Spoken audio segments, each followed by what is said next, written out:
Assalamualaikum warahmatullahi wabarakatuh. Selamat malam. Oke ya, kita buat video yang kedua. Karena hari ini kita ya cukup sehat badannya, walaupun kemarin sama pagi tadi demam itu agak kurang enak badan ya, karena di cuaca di Pekanbaru ekstrim. Kalau panas panas sekali, kalau hujan ya kayak gitulah, sampai atap orang terbang. Oke, di depan kita ini ada satu unit palet yang rusak ya. Ini adalah palet yang nantinya akan kita rubah menjadi 8 kilo ya. Boosternya ada di depan. Oke, makasih. Jadi totalnya ada 6 palet, yang mana dua palet itu rusak ya, satu palet sudah kita perbaiki, MOSFET-nya rusak juga. Yang satu ini MOSFET-nya short ya. Ya, oke. Penyebab rusaknya MOSFET ini macam-macam ya. Biasa yang sepele, yang eksternal yang bisa kita jumpa itu seperti ininya putus, ini loh, ini mana nih, seperti ininya putus, yang terhubung ke ground, ini dijamper, berarti ini sudah rusak dari awal ini. Jadi ini basically-nya itu adalah palet ini ya, palet 5 kilo 6 kilo, karena totalnya itu ada 6 palet ya. Totalnya ada 6 palet, tapi selama customer menggunakan booster ini ya, ini rusaknya selama 4 kali ya. MOSFET-nya jebol-jebol terus ya. Mungkin kalau saya rasa sih mungkin dari rangkaiannya kurang pas ya, kurang tepat. Jadi nanti kita sempurnakan ya. Jadi yang dua palet itu jebol-jebol terus. Yang satu ini hampir tiap dipakai jebol ya, dipakai beberapa menit ya gitu jebol ya. Oke, ini sudah panas ya. Ini yang biasa kita pakai untuk buka palet. Ini karena tidak menggunakan timah, jadi nantinya akan kita timah ya. Dan ini MOSFET-nya yang sudah ini kemarin beli baru, kita tes ya, kondisinya sudah oke. Sudah kita tempel ke palet. Nah, kita lepas terus kita pindahkan ke sini nantinya. Ya, kenapa MOSFET ini short? Ini saya kasih tips ya untuk menentukan kerusakan MOSFET. MOSFET itu bisa diidentifikasi berdasarkan kerusakannya. Kalau MOSFET yang tegangan tinggi seperti 48 atau 65 ya. Caranya gini. MOSFET itu punya dua kondisi ya. Ini selain apa ya? Selain over SWR ya. Ya, selain over SWR itu di cover pada sini, gate-nya sini. Jadi gini. Misalnya kalau terjadi MOSFET ini pecah gitu kan, sampai dia gosong dan lain-lain, dengan misalnya contoh kayak gini. Ini kita kasih MOSFET yang biasa. Ini contoh nih. Kan kobong nih, terbakar. Ya. Jadi MOSFET itu punya dua kondisi. Kerusakannya pun juga cuma dua. Kalau tidak meletus pada bagian drainnya ini, biasa kalau identifikasi meletus itu nanti biasanya ini pecah keramiknya. Ya, selain dia putus yaitu dia short. Kalau dia putus itu overdrive. Overdrive itu biasanya kelebihan input ya. Jadi misalnya inputnya ini masuknya 5 watt, itu ya dapat 7 watt atau 8 watt gitu, dan ditambah tegangannya tinggi, dia overdrive, makanya dia jebol. Biasanya untuk plat ini itu maksimum 30 ampere ini. Nah, gini. Ini untuk identifikasi kerusakan pertama MOSFET. Yang kedua itu adalah short, seperti yang di depan kita ini ya, ini 0 ya. Kita akan ukur berapakah ohm gate-nya. Dan ini gate-nya short ya, 16,1,2 ohm ya. Gate-nya itu short. Harusnya normalnya ya sesuai dengan ini, hambatan ini sekitar ini, kalau di tengah rangkaiannya 3 kilo. Ya. Penyebab short ini adalah satu, si MOSFET ini dipekerjakan tegangan tinggi tapi inputnya digantung. Misalnya anggaplah satu palet ini tuh 1000 watt ya. Inputnya 5 watt, keluar 1 kilo. Kemudian biasanya inputnya 5 watt, kita rubah inputnya menjadi, karena pengennya arisan panci, wattnya hanya misalnya ya katakanlah pengennya main 400 watt. Nah itu yang menyebabkan MOSFET ini panas ya kan. Secara logika nalar kan harusnya kalau inputnya kurang dia nggak panas, betul. Itu dengan catatan kalau si MOSFET ini tegangannya tidak tinggi ya. Tapi kalau tegangannya full ya pastinya panas. Nah karena dia panas dia short. Setelah short mati dia, nggak bisa dipakai lagi dia. Nah ini hambatannya kan tadi nampak kan 16 ohm, 16,2 ohm ya. Kita akan buka ya. Kita akan buka, nanti akan kita tes langsung. Ini live langsung ya. Tuh saya bukanya ini live ya. Nah ini langsung.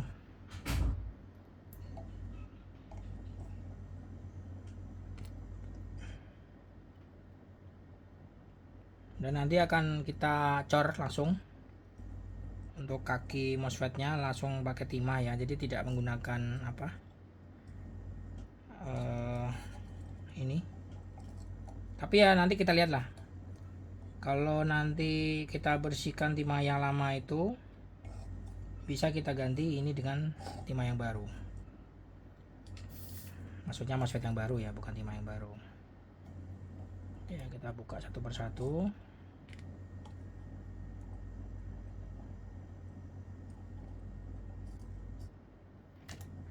Ini panas ya. Ini panas ini.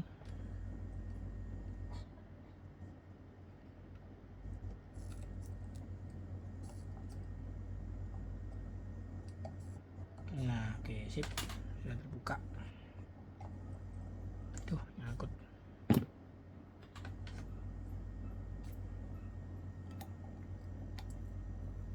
Nah. Oke ya, sudah terbuka MOSFET-nya yang lama. Kemudian yang baru ini kita akan coba bersihkan dan akan kita pasang solder ya di timah di sini.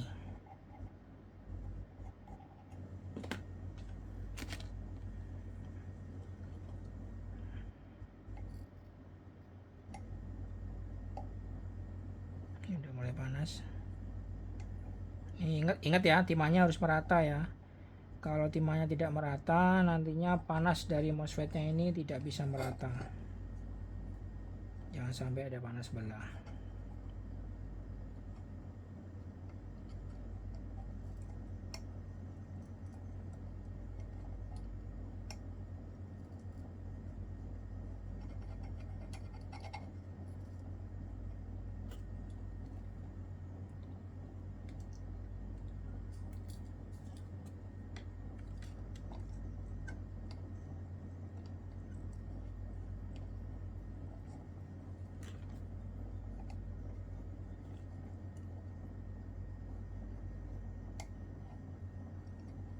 Ini sambil kita bersihkan ya, untuk apa? Untuk bekas grease-nya nih, ini kita bersihkan dulu supaya nanti timahnya merata.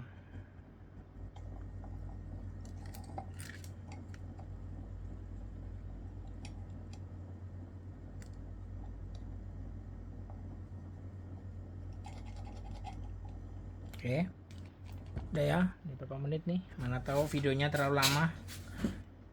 Ini 9 menit ya. Kita akan buang sisa timahnya yang ini.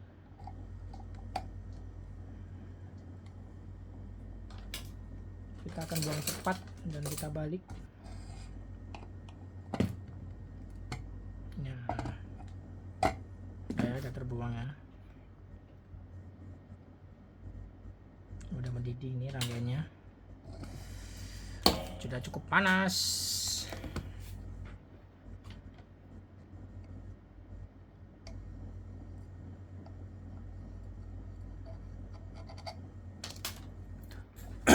Oke, ini MOSFET saya yang kondisinya oke. Kita akan bersihkan solderannya.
Ya sudah ya, kita dinginkan. Cara mendinginkan gampang, tinggal ini air ya, kita taruh di sini di aluminium ini aja lah. Ini di aluminium, nih kita kasih air aluminium di bawahnya ini seperti ini ya.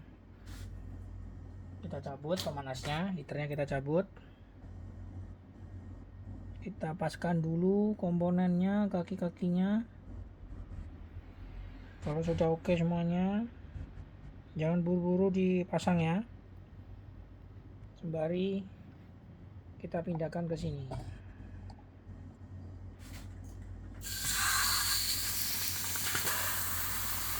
Nah ini ya, terus kita tekan ini.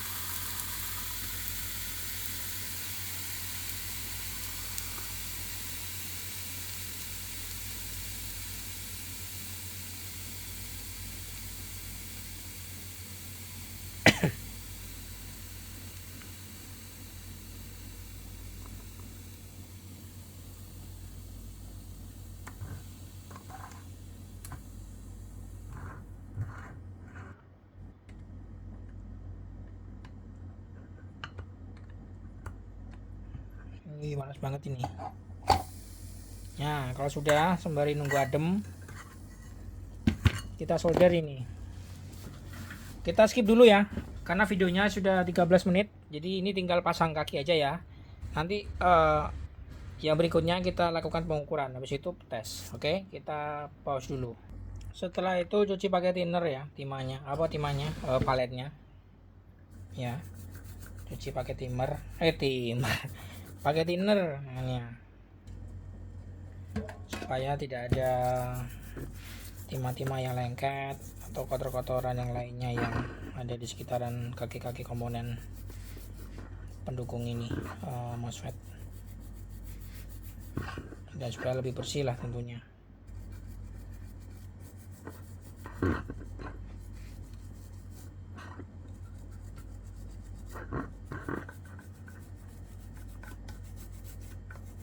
Ya, selesai. Tuh, kotor. Tangannya kotor. Setelah itu kita panasin di sini. Nih, kita panasin. Habis itu kita cek pengukuran. Oke, kalau sudah, ini kita membuat, ini sudah bersih ya. Kita membuat atenuator input ini.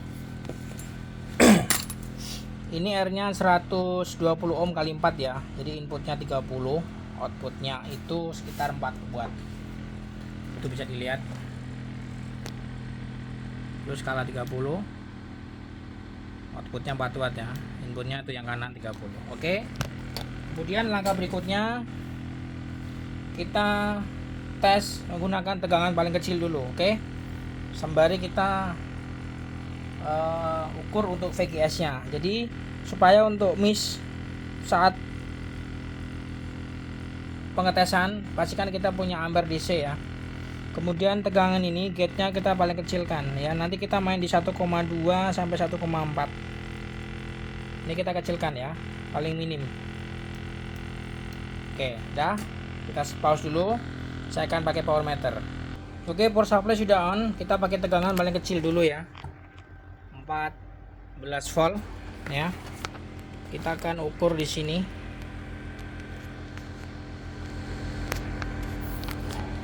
Naikkan dikit. Nah, oke.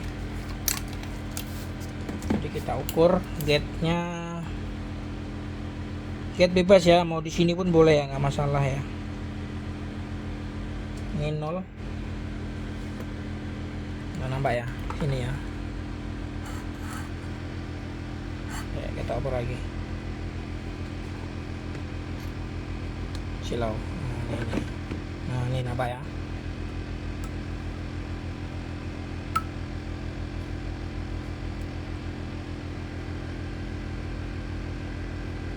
Kita main di 1,2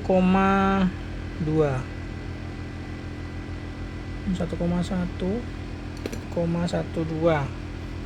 Coba kita naikkan ke tegangan yang lebih tinggi. Ini 24, 31, 36, 38, 41. Ini 1,28 ya. Cukuplah segini aja ya. Oke. Sekarang kita tes mulai dari voltase paling kecil. Kita akan pasang voltmeter di sini. Nah, oke. Ini sekarang tegangan 14 keluarnya 65. Tapi SWR-nya nanti cukup tinggi ya, karena ini sepertinya nih kurang main C-nya di sini. Ini bagian outputnya nih. Tapi gak apa-apa ya. Kita naikkan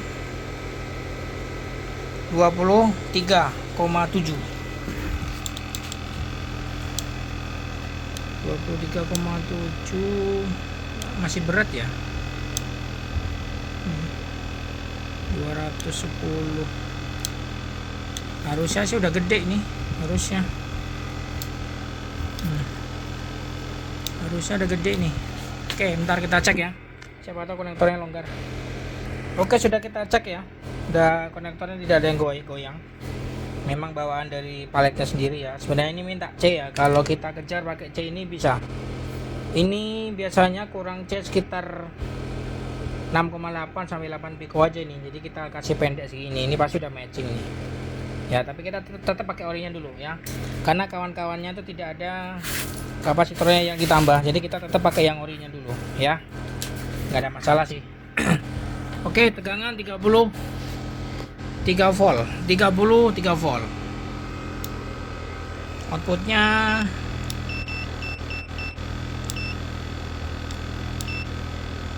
4,5. Kita tambah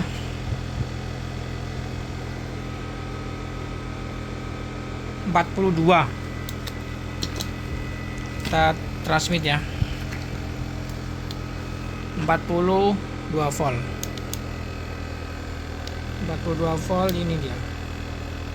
850. Ya cukup lah. Ini kalau SWR-nya nyandar, ini sekitar keluarnya sekitar ya paling 750 sampai 800 saja. Kita naikkan ke 46. 47 ya. Oke, siap. 47 ini keluarnya 1050 ya. Kita tambah lagi voltnya 48 volt standarnya. Ini 1050. Cukup ya. Oke. Jadi kenapa SWR-nya sedikit tinggi bawaan dari palet ini? Ini karena output C-nya ini kurang besar dikit ya. Ini kalau kita tambah tuning, oke, ini teflon, ini tidak bisa. Oke ya. Jadi itu tadi tutorial cara memperbaiki dan identifikasi. Nanti judulnya itu ya. cara memperbaiki dan identifikasi kerusakan dari BLF 188XR. Oke, selamat malam dan semoga bermanfaat ya. Mohon maaf ini kalau teman-teman videonya nyekip pastinya nggak mudeng ya, cara perbaikan seperti apa. Jadi selesai ya, semoga bermanfaat dan jangan lupa like dan subscribe channel Andi Gravinci. Selamat malam dan wassalamualaikum warahmatullahi wabarakatuh.